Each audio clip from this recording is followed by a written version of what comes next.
Ayan po mga ka-farmers, good afternoon. Nandito po kami sa kalagitnaan ng bukid. Ayan po, ang luwang dito sa may Pakpako.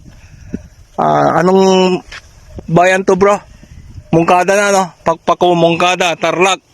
Ayan po, ito yung pinuntahan natin noon na anong tawag dito, yung mga naglaglagan yung mga kuhol, itlog ng kuhol. At ito na po siya ngayon.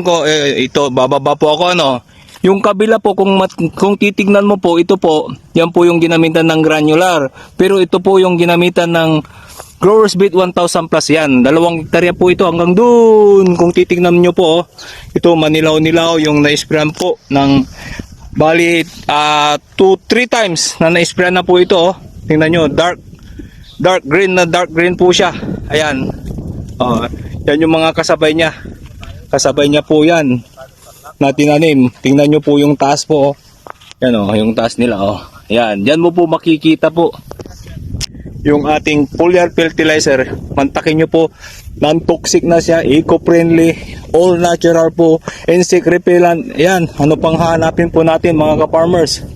Yan po. Kaya tuwang-tuwa po yung may-ari po si tatay. Kaso wala po siya ngayon sa mundo ng kanyang mga apo. Kaya hindi namin siya nakasama. Yan po, ito po yung update namin dito. Ito ay 30 days na po ito. Nakatatlong apply na po sila ng Growers Beat 1000 plus foliar fertilizer. Ayan po mga ka-farmers, ito po yung update namin. Babalikan po namin ito.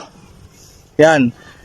After 2 weeks, balikan namin ulit kasi mag-i-spray ulit sila. Yan po. Mga ka-farmers, to God be the glory po. Salamat po. God bless po.